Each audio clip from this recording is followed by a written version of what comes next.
So I've got to say that one of our speakers coming up was quite worried that being the last and the coveted last speaker of geoscience, that nobody would be here. So we're very pleased that you folks are hanging on, because there's nothing more heartbreaking than seeing a sad-faced Greg. And trust me, I know, because I golf with him. So I know what that look is like.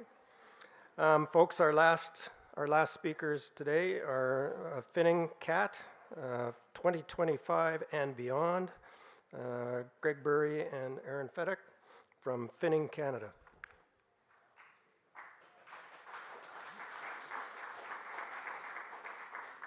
I did ask him, I said, I want the most coveted spot, and he immediately gave us this one. So we have a thing. I'll get him back. He just doesn't know where and when, but I'll get that guy. But thank you very much. So here's Aaron will be joining me in a minute. So first off, if I can get this working, I'd like to acknowledge that we live and work on the traditional territory of the Kwanlin Dun and the Tahan Kachin Council. And sorry for I'm not very, Harold was trying to tell me, but that's Harold right there. This is Harold. He's right on the screen. He's an awesome colleague of mine, and his arms are truly that long. And I'll tell you one thing, if you ever want a golf partner for a best ball foursome, he's your guy. He can hit it 405.5 yards. He's not a very good putter, but he's a good driver. So you bring him on and you'll win some stuff. So just so you know, this is going to be the funnest one of the whole week, even though it's the last one. So just a few select people really get to see the gem presentation, okay?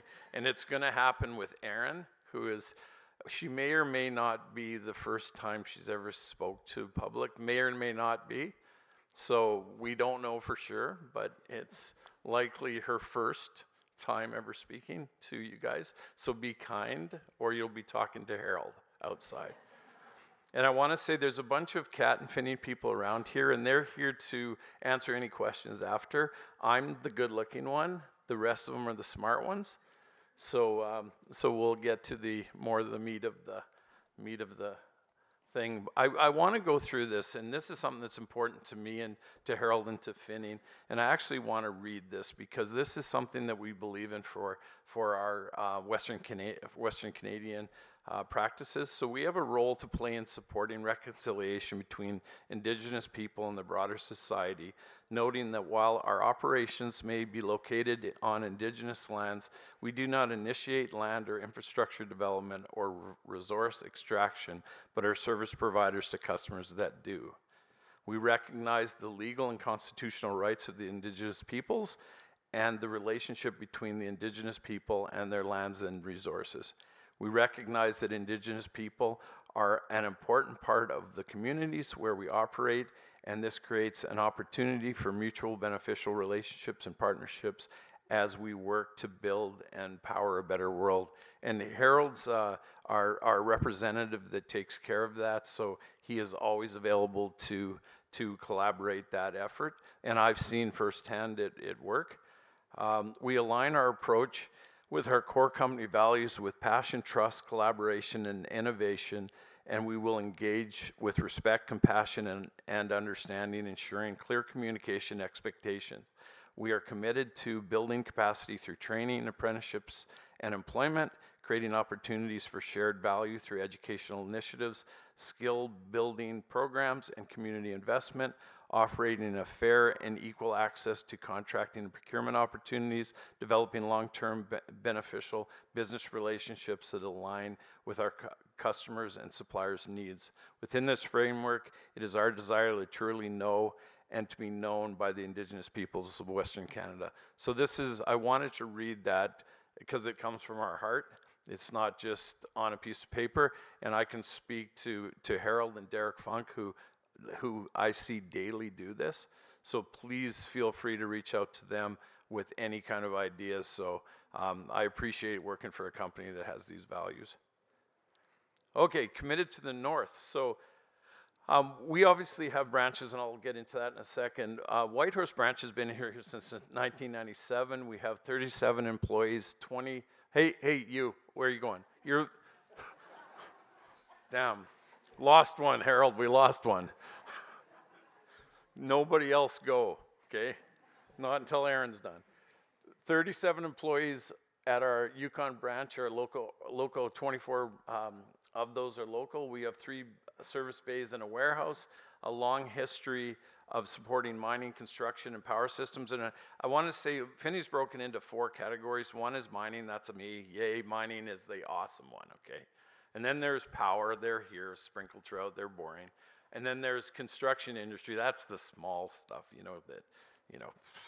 who needs that? You need the big stuff. So we're the big boys and then the rest. And then we have a rental division also inside of Finning. So that's, we have local investments, and some of the things we've been able to do up in this community have been really good through our apprenticeship programs and hiring people, local people to participate, work experience placements. We have Aaron's a member of the Yukon Chamber of Mines. One of our other colleagues is a member of the Yukon Hospital Foundation. And in the last couple of years, we've become the presenting sponsor of the Yukon Native Hockey Tournament, which has been really fun to participate in. Were you the champion last year? Stand up and give a bow. This guy's a championship hockey player. Look at him. There you go. Stand up. Oh, he's scared. He hasn't been training this year. I talked to him, and it's not looking good for a repeat unless he gets training. Okay, support network. This is Finning. So Finning has about 16,000 people across three different continents. In Western Canada, we have about 8,000 people. And this is our strategy more, or our network more. What I want to show you is the map in the top right. That's kind of our infrastructure, how we work. Obviously, the Yukon is way up there in the left side, but we're committed through our infrastructure to make sure that we can support it through our networks. And we have we call our 3R system, the response and repair, and triple R, response, repair, and rebuild.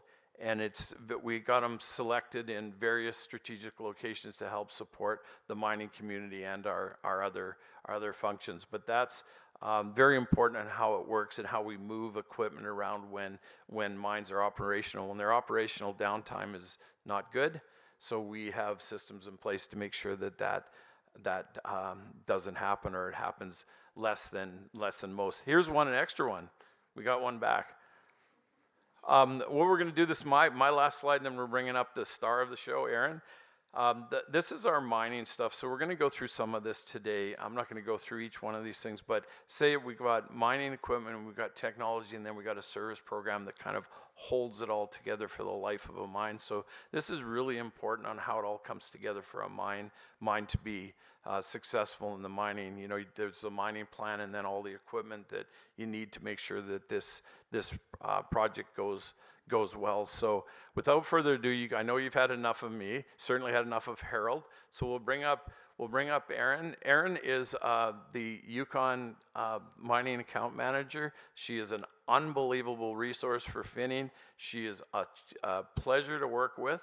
And if you guys have any questions in the Yukon, there's nobody that knows it better than she does for our equipment and our branches. So I'm going to stop talking. It's all Erin. Thank you.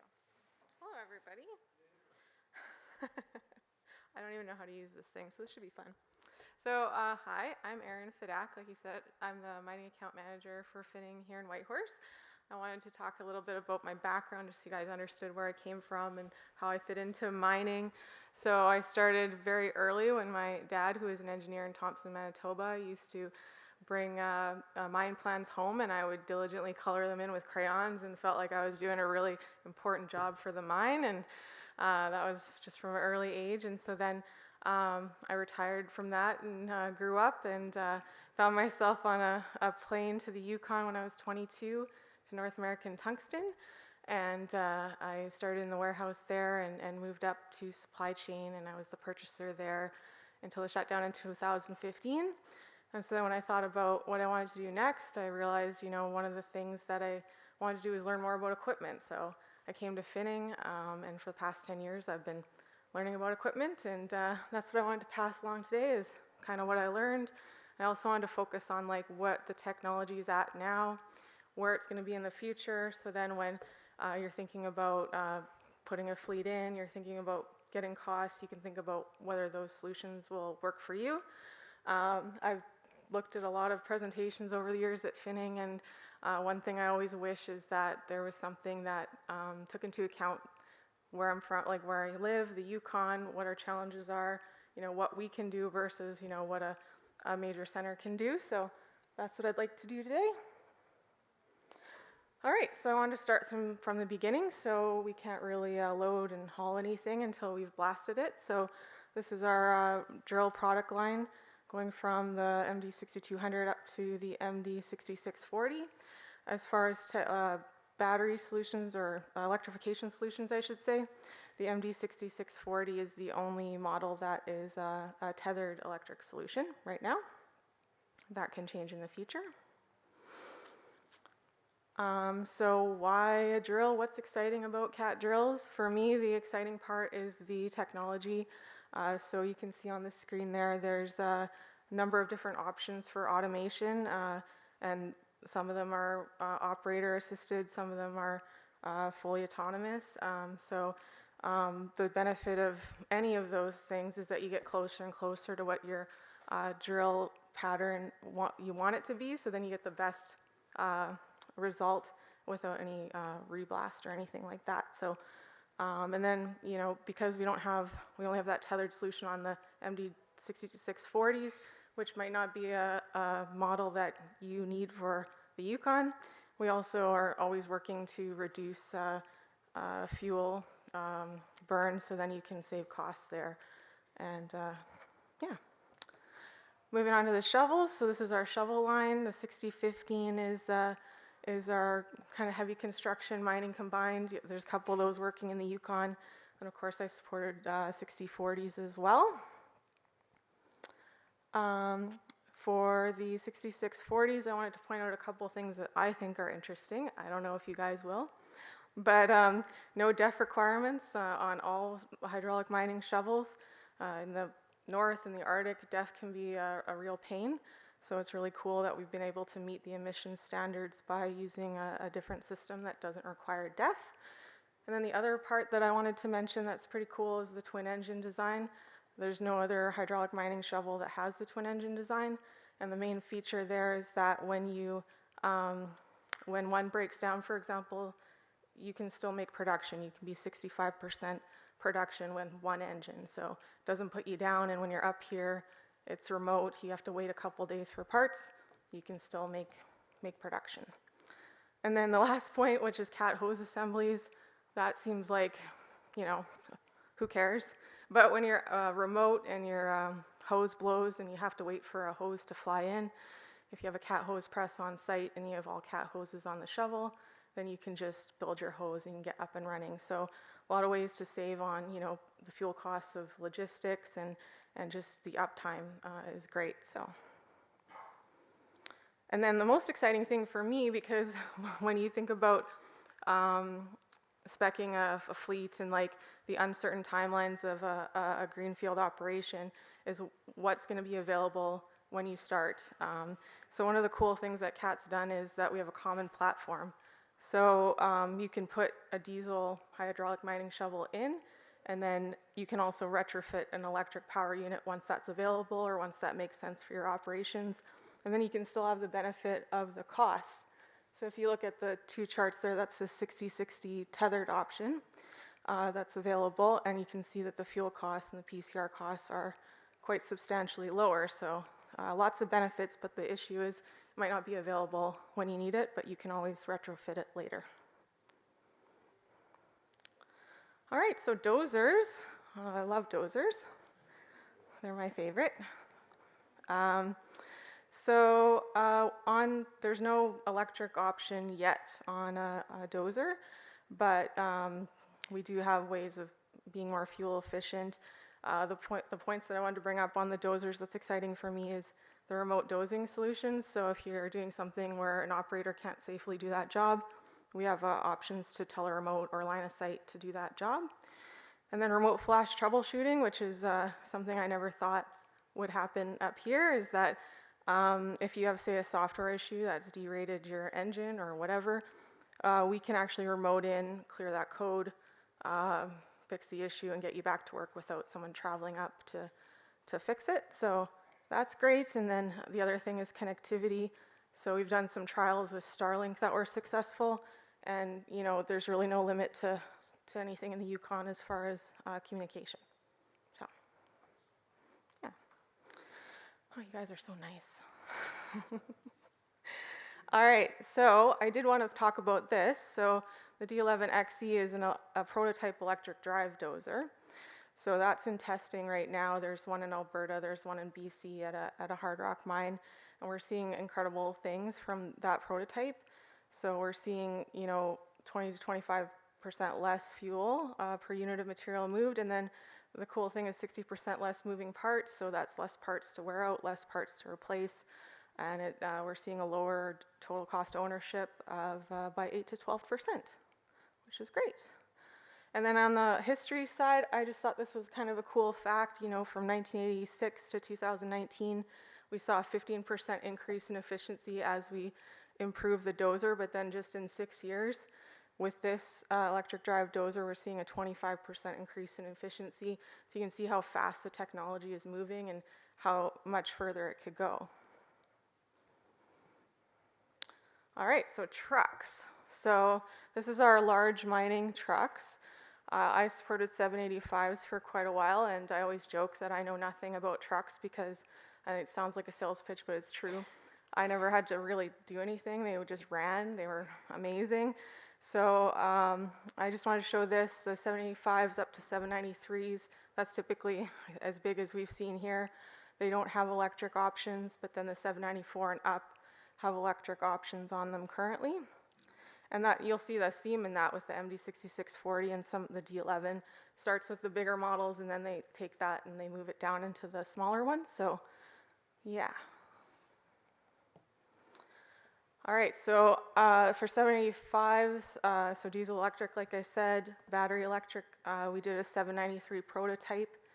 And then we also have trolley assist, so having that go into the grid using the trolley system and then getting the efficiency gains with that is pretty amazing. So hopefully we'll see that in the smaller models in the future. And I just wanted to highlight one of the highlights of my career in product support was supporting 785s up here and the challenges of rebuilding such a big truck in the field. We aren't going to move that out of the Yukon, so we had to really think about how are we going to rebuild something in the field, in the Yukon, and do it in a short time frame. So to do that, we worked for, I think, 9 months before it was actually due to plan it out. And we had a CCAN where we put all our parts in. We sent it up all at once. We changed out everything. We brought everything back out. We used exchange components so that the cores went back to be rebuilt, and then we didn't have the waste that would happen if we didn't do that. So it kind of creates a circular system. So that was great, and then we were able to do that in 21 days. So that was awesome. So I really think, like, when you're in the Yukon and you're thinking about how to support a fleet of equipment, you have to think about what are the challenges here, what does it take to make it happen without interruptions, because if you miss a part, it's not like you can just go down to the store and get it. You have to wait. So, yeah. All right. Sorry, we're almost done here. So graders, I love graders. I say I love everything, but I really do love graders. So the reason why I love graders is because I've run one before. I think Greg could probably tell you that I should probably keep my day job. Yeah. But I mean, when I started, the graders had like 16 levers, and now you got a joystick. So it's great how far we've come in making it accessible for operators to learn what used to be the most difficult equipment to run on a mine site. One thing I just wanted to mention about graders is just that they're essential to efficiency. So once you're up and running and you want to increase your efficiency, increase your production, lower your cycle times, graders are the way to do it. So I think if we that's just something that we should talk about when we spec out a fleet, so that we can make the operators happy, we can reduce the maintenance costs, and yeah, and then you can see on the screen that, you know, if you have an increase in rolling resistance, your roads aren't as they should, that can decrease your production up to 10% and increase the costs up to 35%. So these really do pay for themselves. All right, so I come from underground, so this is my last product to talk about, underground loaders. So I've had a lot of discussions about underground loaders and if it makes sense to have a battery electric option up here or really at any mine, and it really depends on how you plan that out, if it makes sense to you, and if the benefits outweigh the challenges of the solutions that are available right now. So in our lineup, the R1700XE is the only unit that is battery electric right now, and that's great because it works with the kind of mine sizes that we see up here.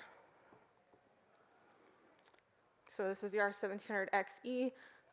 It has a 15-ton payload. One of the challenges, as you can see, is it's got a 2.5-hour runtime. That's definitely different and a change that you'd have to work through, and a 20-minute full charge.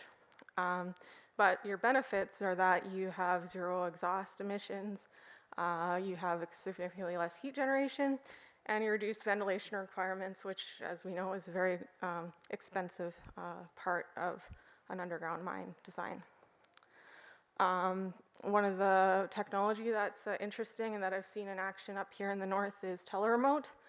So when we think about, you know, having to change our process to account for charging time, when you combine that with a teleremote, when, you know, the end of shift, you have a blast, sometimes it can take an hour, sometimes take longer to clear that blast. If you can do teleremote during that time, the production increase that you'll get may allow for an electric solution to make sense, and then you'll still get the cost benefit and the air quality benefit of having 0 emissions. So like I said, it's all about like what works and, you know, what's available and how it makes sense with your financials. And this is the charger that charges the electric scoop. And then haul trucks 8030 to 8063. The 8045 is the right fit for the R1700XE, and we only have diesel options on the underground haul trucks right now.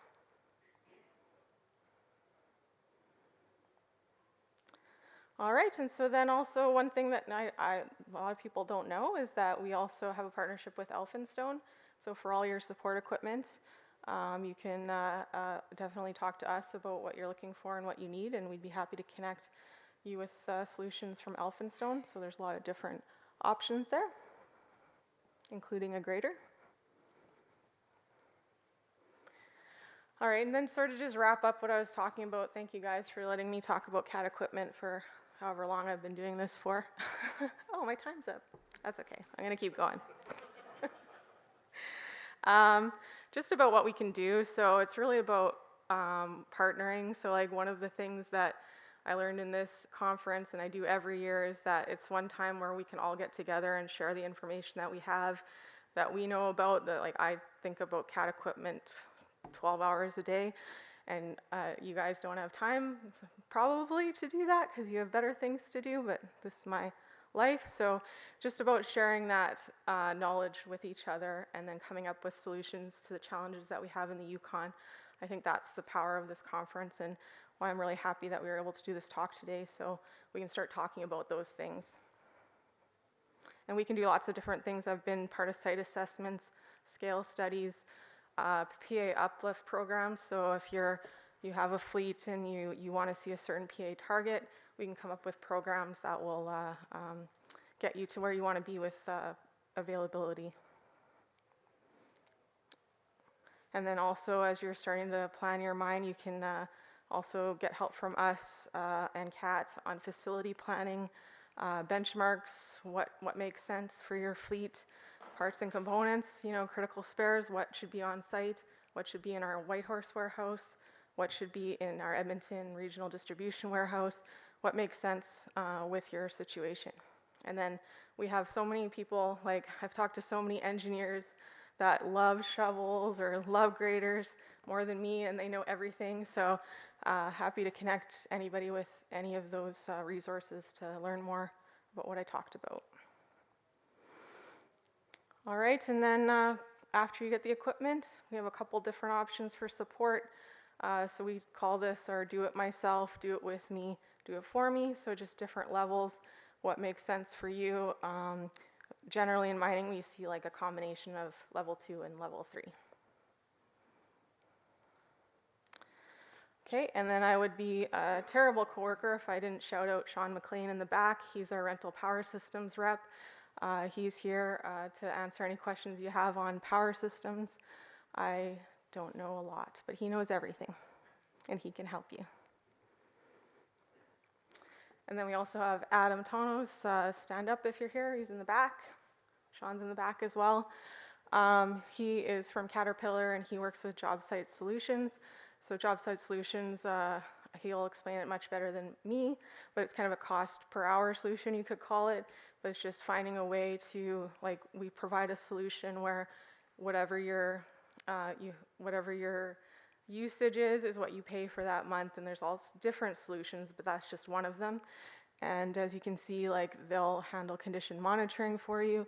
You can see 95% mechanical availability on the assets that they look after, and really they're just looking to help you match where you're at with, like, you know, what you have for capital and what you can afford for your expenses at that time. So if that interests you in any way, Adam's great. Reach out to him and he can help. All right, so that's really my talk for today. And again, I just wanted to say that, like, thank you so much for being here, for listening to me talk about this stuff.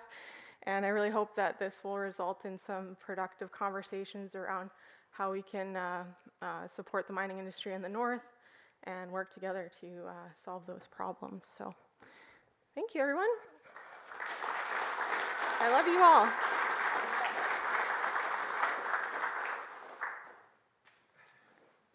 Thank you, Aaron and Greg, and thank you also to all of the other speakers. It was a very interesting afternoon, and with that, it's a wrap, folks.